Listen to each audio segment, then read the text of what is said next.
Paulo Vitor é paulista, nasceu em Assis, no interior do estado. Se formou como atleta no Flamengo, do Rio de Janeiro. A chegada aqui ao Rio Grande do Sul aconteceu somente 2 anos atrás. Já André é carioca, de Cabo Frio. Na base atuou pelo Santos, no estado de São Paulo. Chegou ao Grêmio ainda no ano passado. No ano de 2019, o Campeonato Gaúcho terminou com um tempero todo especial. De um carioca paulista e de um paulista carioca. Paulo Vitor e André foram os grandes personagens do Grenal 420. André foi o primeiro a aparecer e movimentar a arena. Em rebote após chute de Everton, ele completou para o gol, mas a arbitragem deu impedimento. Paulo Vitor também teve a oportunidade de brilhar. Cabeçada do peruano Guerreiro e o goleiro cresceu. Mas se o arqueiro precisa de defesas, atacante precisa de gol.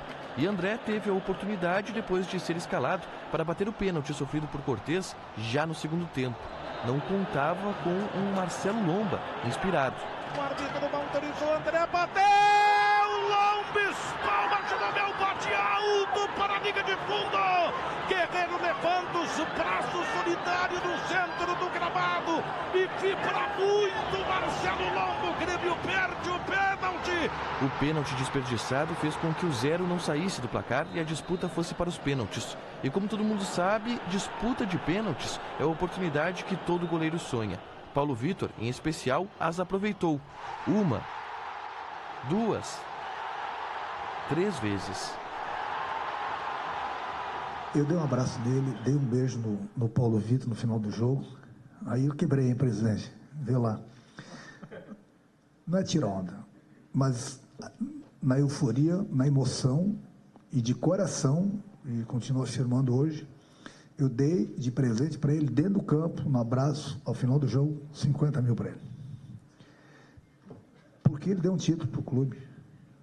Ele foi a grande estrela. Mas os pênaltis e o Grenal 420 ainda seriam generosos com mais uma pessoa. No que diz respeito à oportunidade. Nos pés de André estava a chance de se redimir do pênalti perdido e de dar o título ao Grêmio. Vem pra bola, André, correu, bateu, gol!